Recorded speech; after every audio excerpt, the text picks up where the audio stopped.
Thanks for tuning in to this week's news recap. The SEC goes after BlockFi for $100 million. BlockFi, a popular crypto lender, is paying $50 million to the U.S. Securities and Exchange Commission and $50 million across 32 states to settle investigations into whether BlockFi's interest-earning accounts, in which customers lend digital assets to BlockFi in return for yield, are a securities offering.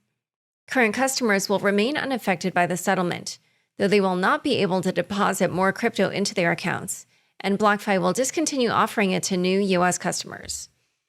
As part of the settlement, BlockFi will be filing an S-1 for a BlockFi yield product, which would allow the lender to offer interest-earning accounts to U.S. customers as a security registered with the SEC.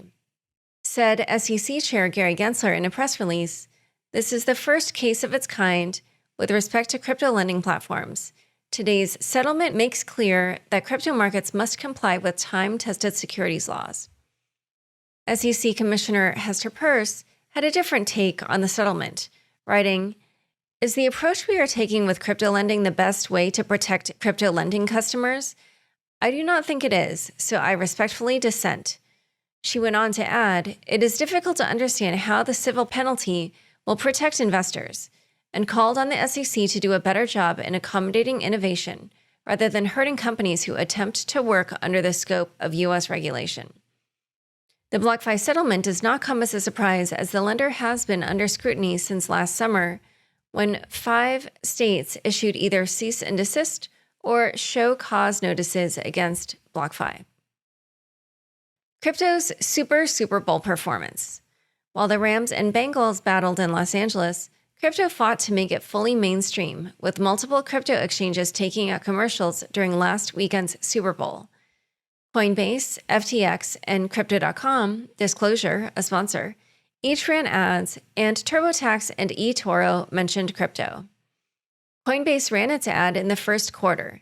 In an on-brand move, the company purchased a minute-long ad showing a QR code bouncing across the screen. Viewers who scanned it were prompted to download the app and participate in a $3 million giveaway. Data from the block shows that the ad was a roaring success, with the exchange jumping from 186 to 2 on the App Store in the day following the Super Bowl. And speaking of on-brand, Coinbase had to briefly throttle back access to its website due to increased traffic. Where Coinbase stayed simple, FTX swung for the fences. Its ad was headlined by the famous comedian Larry David from Curb Your Enthusiasm and Seinfeld, faux denouncing inventions like democracy, portable music, and, of course, crypto. Crypto.com also ran an ad starring NBA superstar LeBron James. JPMorgan in the Metaverse. JPMorgan, the largest bank in the U.S., is now a proud resident of Decentraland, the play-to-earn metaverse game. This week, the bank opened up a metaverse branch called The Onyx by JPMorgan Lounge, located in the Metajuku Mall in Decentraland. Metaverse natives who visit The Onyx are greeted with a portrait of CEO Jamie Dimon, framed in the lobby. Also featured is a timeline of JPMorgan's blockchain history.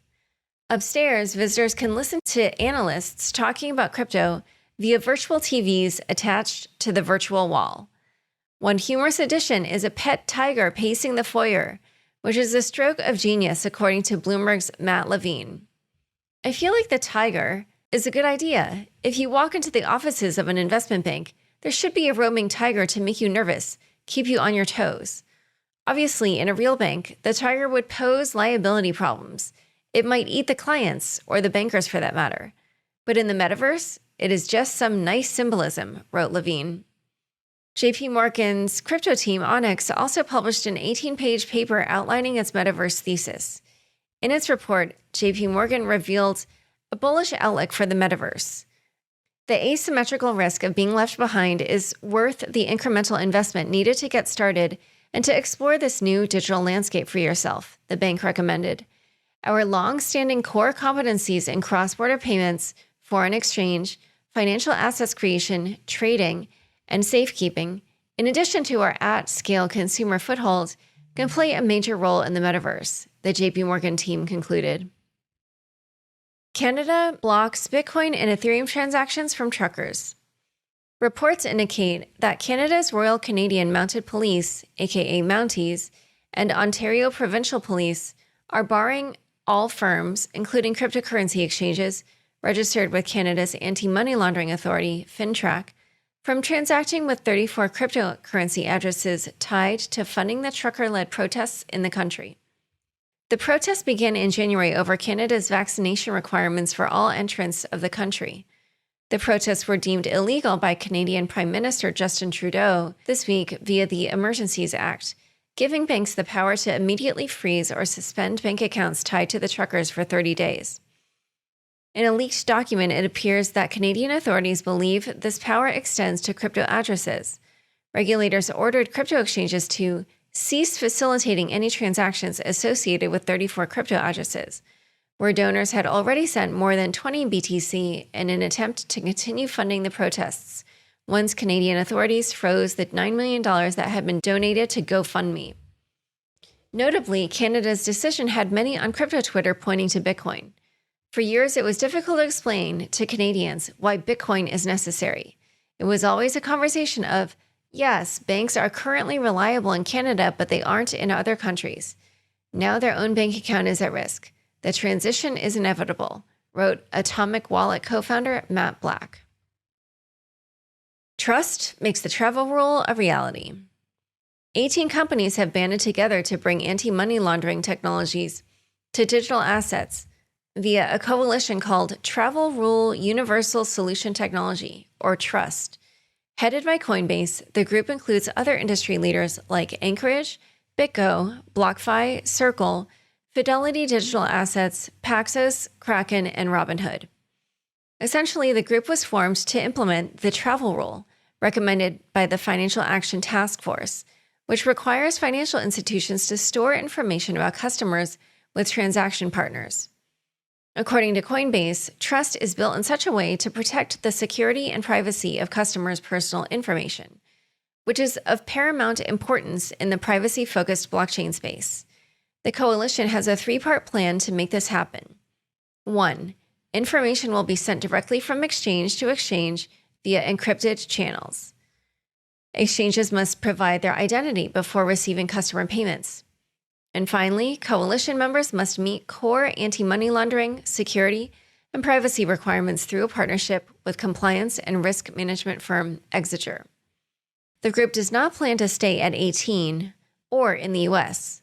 The next step is adding new members so that Trust can provide comprehensive compliance across the crypto industry. The travel rules reach is expanding internationally, and so must the Trust solution. Trust is focused on expanding to many other jurisdictions this year, concluded Coinbase in its launch statement.